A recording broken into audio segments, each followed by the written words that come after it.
uno de los más grandes misioneros de todas las épocas, quien hizo más por el avance de la causa de las misiones durante el siglo XVIII, fue el noble alemán, el conde Nicolás Ludwig von Zinzendorf. Pero no solo eso, él fue también un coherente defensor de la unidad de todos los cristianos.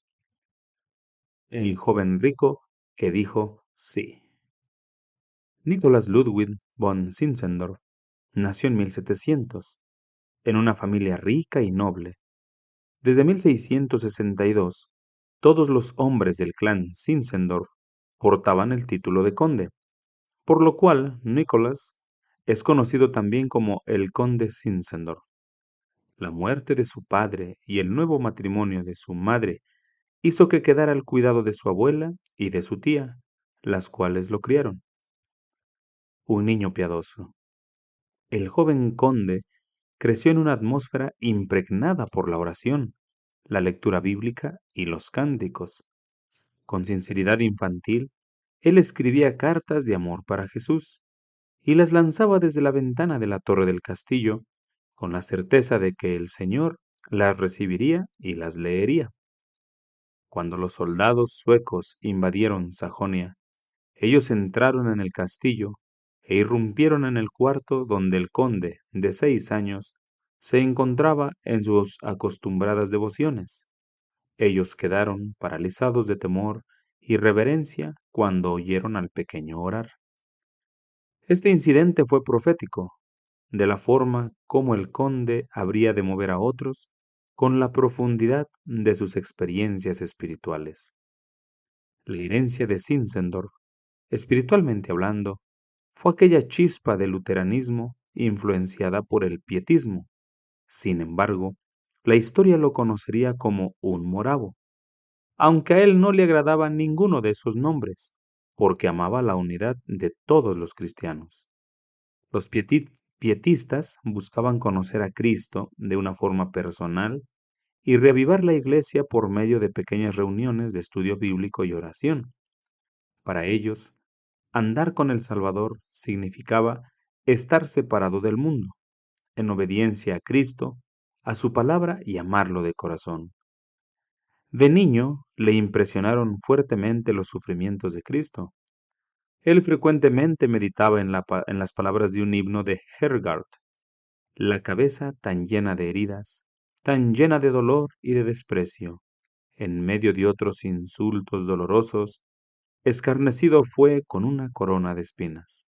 Sin embargo, esta inclinación piadosa era férreamente contrastada por su educación secular. No le era permitido al joven Lutz, como le llamaban, que olvidase que él era un conde. Él era entrenado y enseñado para el futuro servicio en la corte. Un joven aventajado.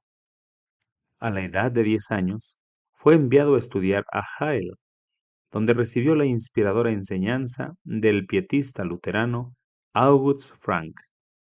Allí Zinzendorf se reunió con otros jóvenes devotos y de su asociación surgió la Orden del Grano de Mostaza, una hermandad cristiana dedicada a amar a toda la familia humana y a la propagación del Evangelio. Usaban como emblema un pequeño distintivo con las palabras esse homo, he aquí el hombre, y el lema, sus llagas son nuestra salud. Cada miembro de la orden usaba un anillo dorado con la inscripción: ningún hombre vive para sí. Con frecuencia, durante las comidas en casa de Frank, compartían edificantes narraciones de regiones distantes, testimonios de predicadores y de prisioneros por la fe. Todo esto aumentó su celo por la causa del Señor de una manera poderosa. De Halle, Zinzendorf fue a Wittenberg a estudiar Derecho como preparación para la carrera de Estadística, única vocación aceptable para un noble. Allí Zinzendorf demostró ser un alumno aventajado.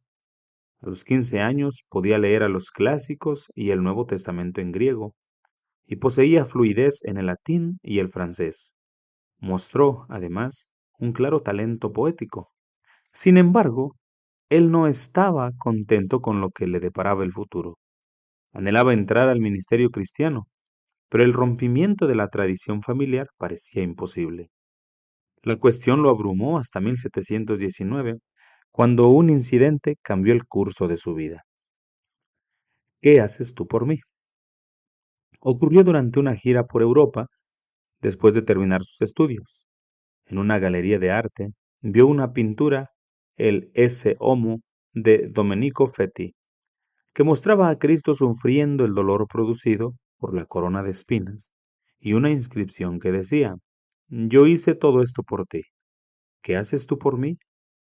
Desde ese instante, Zinzendorf supo que nunca podría ser feliz viviendo el estilo de la nobleza. A partir del precio que tendría que pagar, buscaría una vida de servicio al Salvador que había sufrido tanto por salvarlo. Cuando regresó a casa, al término de su viaje que lo llevó a renovar su consagración, hizo una visita a su tía, la condesa de Castel, y su hija, Teodora. Durante su estadía cayó enfermo con fiebre, viéndose obligado a permanecer con ellas más tiempo de lo presupuestado. A los pocos días descubrió que estaba enamorado de su joven prima. Ella, todavía un poco fría, le regaló su retrato. El conde aceptó el regalo con alegría como una promesa inicial de amor. Pocos días después, en un encuentro fortuito con su amigo el conde Reus, se percató de que su amigo deseaba casarse con Teodora.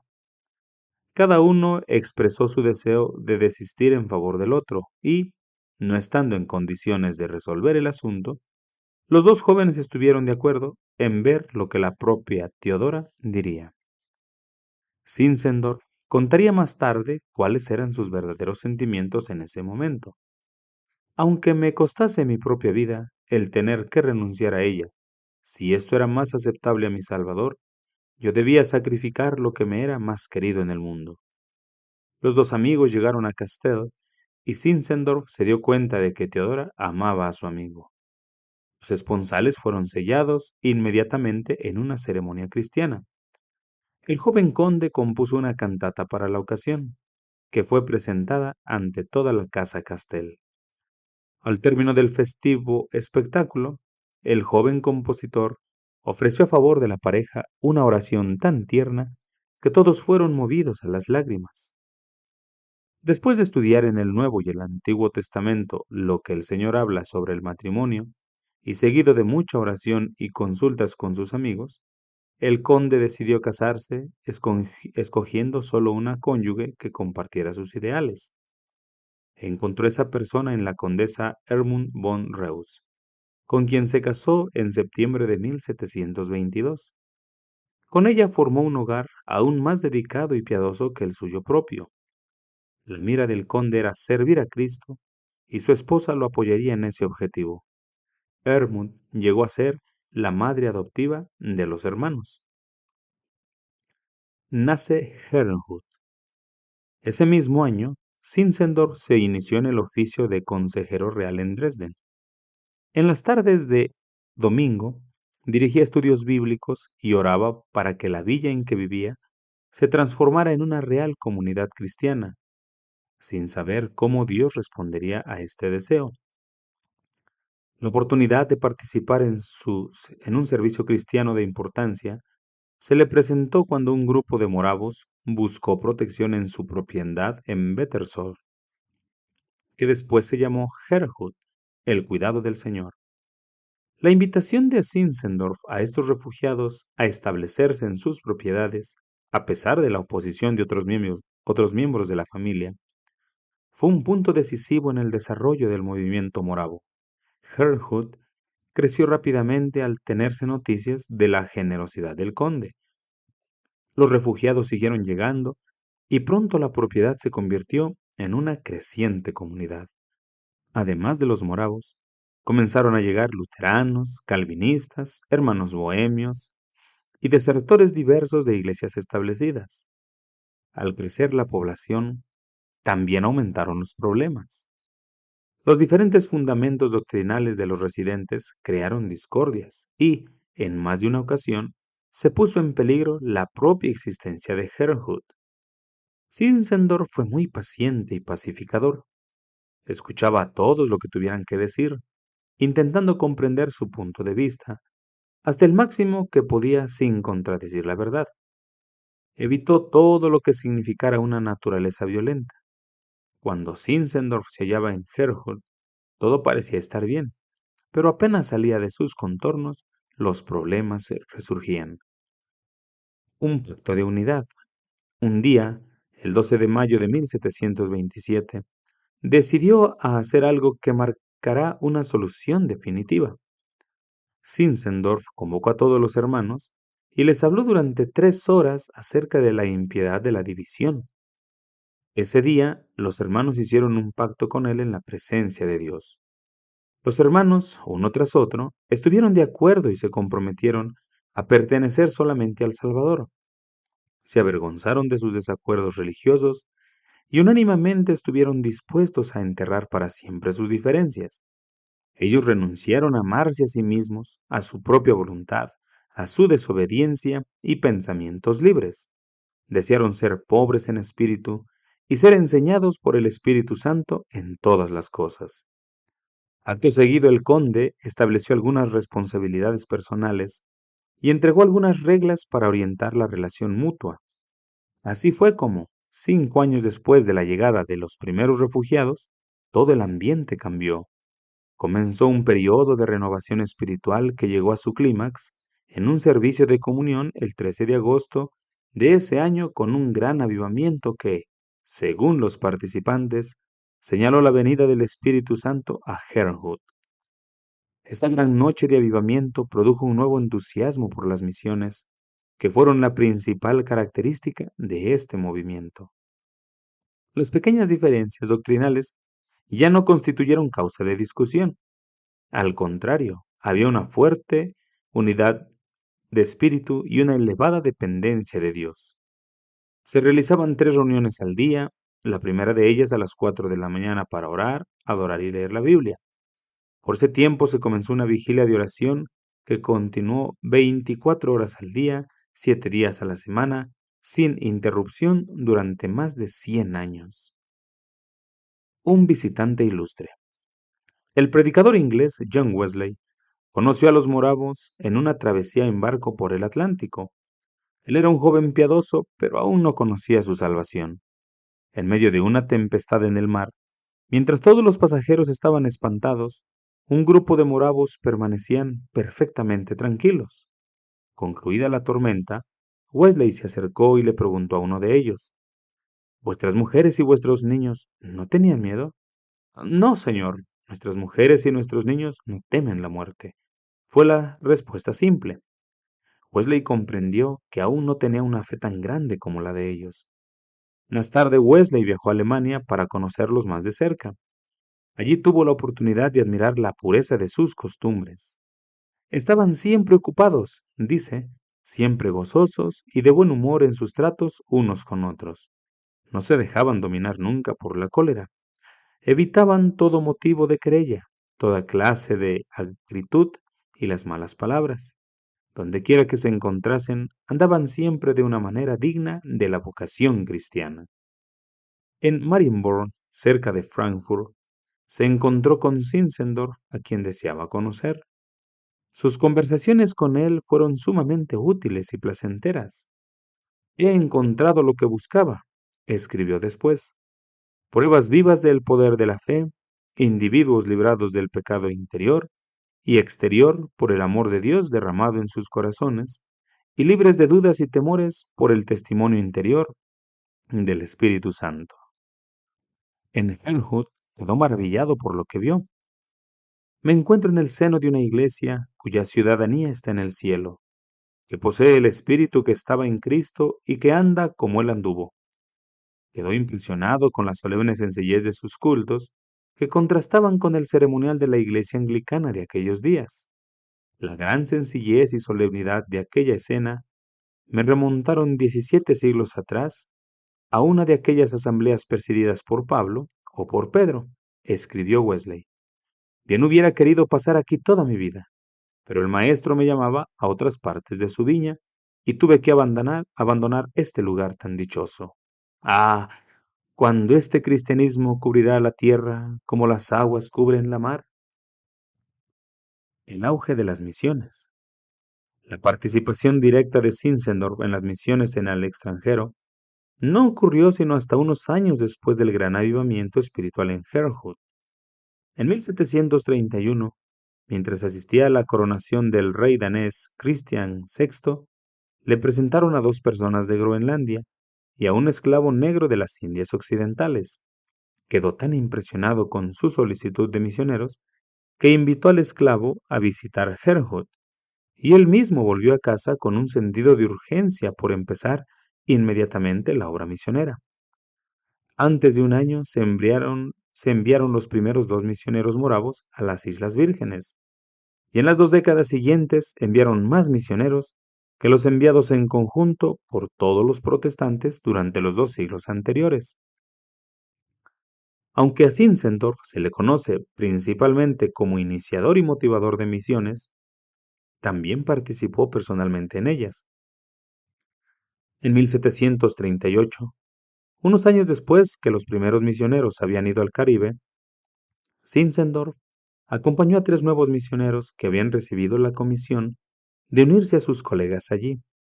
A su llegada, vieron con tristeza que sus colegas estaban en la cárcel, pero Zinzendorf, sin pérdida de tiempo, usó su prestigio y autoridad de noble para obtener su libertad. Durante su visita, celebró servicios religiosos diarios para los caribeños y dispuso la organización y las asignaciones territoriales de los misioneros. Cuando vio que la obra misionera estaba firme, regresó a Europa. Después de 2 años, zarpó de nuevo, esta vez hacia las colonias norteamericanas. Allí trabajó hombro a hombro con los hermanos que laboraban entre los indígenas. Aunque Zinzendorf había renunciado a su vida de noble, no le era fácil asumir el rango de misionero. Por naturaleza, no le gustaba la vida de campo ni sobrellevaba fácilmente las molestias de la obra cotidiana, pero el que lo hiciera con toda pasión demostraba su victoria sobre sí mismo y el profundo amor por su Señor, a quien procuraba seguir en todo. Como administrador de la misión, Zinzendorf pasó 33 años supervisando misioneros en todo el mundo. Sus métodos eran sencillos y prácticos. Todos sus misioneros eran laicos, preparados, no en teología, sino en evangelismo personal. Como laicos que se sostenían a sí mismos, se esperaba que ellos trabajaran lado a lado con sus posibles conversos, dando testimonio de su fe por la palabra hablada y por el ejemplo vivo. Se debían mostrar como iguales, no como superiores a ellos.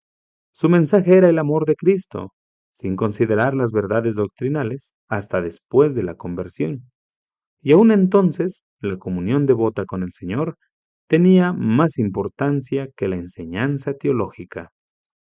Por el año 1742, más de 70 misioneros moravos de una comunidad de no más de 600 habitantes habían respondido al llamado para ir a Groenlandia, Surinam, África del Sur, Argelia, América del Norte y otras tierras, llevando el Evangelio. Dificultades y pruebas. Cuando más ardía el fuego misionero en Herrnhut, Zinzendorf sufría más oposiciones. En 1736 fue expulsado de Sajonia. Salió entonces con su familia y algunos hermanos y fueron hasta las inmediaciones de Frankfurt, donde se estableció en el antiguo castillo llamado Ronenburg. 1 década después, una nueva colonización se estableció allí, Herrnhut, que superaba a Herrnhut en tamaño. Pero en Ronenburg, la condesa sintió que la estadía allí había sido turbulenta desde el inicio. Cierta vez que Zinzendorf estaba fuera en uno de sus perpetuos viajes, su hijo de 3 años de edad, Christian Ludwig, enfermó. No habiendo allí ninguna ayuda médica, falleció. Zinzendorf y Ermut tuvieron 12 hijos, de los cuales solo 4 alcanzaron la madurez. Durante su exilio y por cuestión de necesidad, Zinzendorf formó un comité ejecutivo itinerante, el cual se hizo conocido como la Congregación Peregrina. Este comité sirvió para dirigir la obra de la Iglesia de Misión Foránea y el Ministerio para Sociedades de la Diáspora. La congregación peregrina seguía el régimen de Herhud en relación a las oraciones y la disciplina, pero era movible. Los años de exilio encontraron al grupo en Guetravia, Inglaterra, Holanda, Berlín y Suiza. Solo en 1747, 200 hermanos saldrían como misioneros. En 1755, su hijo Christian Renatus, de 24 años de edad, murió en Londres, y el año siguiente la condesa Ermund falleció en Hereford. El remordimiento y el sentimiento de culpa cometieron al conde después de la muerte de su esposa por haberle dado cada vez menos atención en las 2 últimas décadas. Un año después de la muerte de la condesa, él se casó con Anna Nichtmann y renunció a su posición en el Estado como cabeza de su noble familia. Abdicó a favor de su sobrino Ludwig, pues estaba cada vez menos inclinado a las honras del mundo. Al año 1760 se registraban 28 años de misiones maravillosas. Cerca de 226 misioneros habían sido enviados. Como un gran visionario y un peregrino incansable, Zinzendorf vivió sus últimos años en Herford. El legado de Zinzendorf. Zinzendorf tenía una relación muy cercana con el Señor. Él vivió día tras día en una comunión viva con Cristo, como con un amigo cercano. Investigó en las Escrituras todos los pasajes que hablan de la comunión amistosa y amable de Dios con el hombre, para exhortar a los hermanos a mantener una relación confidencial con su Salvador. Nada debe ser tan valorado como la conciencia de que Él siempre está cerca, que pueden decirle todo. Los hermanos debían considerarle y escucharle sobre todas las cosas, porque Él es el amigo más querido y más fiel. Él debía ser su primer pensamiento cuando se despertaran por la mañana, y debían pasar el día entero en su presencia, traer todas las quejas ante Él, esperar toda la ayuda de Él, concluir sus trabajos con Él y retirarse en su presencia para descansar. Zinzendorf vivió en la expectativa constante de la venida del Señor. Él dijo: la esperanza de que el Salvador pronto vendrá y nos recibirá en su descanso es un pensamiento noble, dichoso, sensible y cautivador. Zinzendorf tuvo una fuerte convicción de la unidad de todos los cristianos. Vio que la unidad es un asunto de la vida cotidiana compartida por todos los creyentes. Alentó la comunión con todos los cristianos, incluso con aquellos que tienen una posición no bíblica por ignorancia. Consecuentemente, Zinzendorf prefería el término hermanos para llamarse unos a otros por ser simple y bíblico, en tanto que rechazaba los epítetos de bohemio o moravo, porque promovían el sectarismo. Zinzendorf decía que la Iglesia es la congregación de Dios en el Espíritu en el mundo entero, que constituye el cuerpo espiritual cuya cabeza es Cristo. Comprendió que la Iglesia en general había sido degradada al hacerla parte del mundo y unirla con la estructura política. Sin embargo, sabía que algunos creyentes genuinos todavía podrían ser encontrados dentro de las denominaciones. Para explicar esta situación confusa, Zinzendorf sostuvo la enseñanza de la eclesiola, la iglesia dentro de la iglesia, compuesta por fieles que seguían al Señor. Él veía a los hermanos moravos juntándose como una eclesiola. Sin embargo, él nunca abandonó el luteranismo.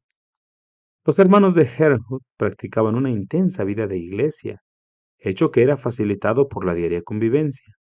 Tenían diversos tipos de reuniones para atender las diferentes necesidades de la comunidad, de oración, para la palabra, para la alabanza, de niños, para visitantes, de hermanos, de hermanas, etc. Se preocupaban de los enfermos, de las viudas y de los huérfanos. En su vida de iglesia, ellos experimentaron la vida del cielo sobre la tierra. 1000 veces le oí.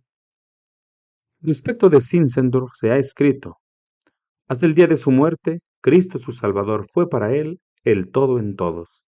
Él vivió solo para su gloria y mantuvo con él una comunión ininterrumpida de fe y de amor. Posesiones terrenas, honras y fama eran para él como nada en comparación con Cristo.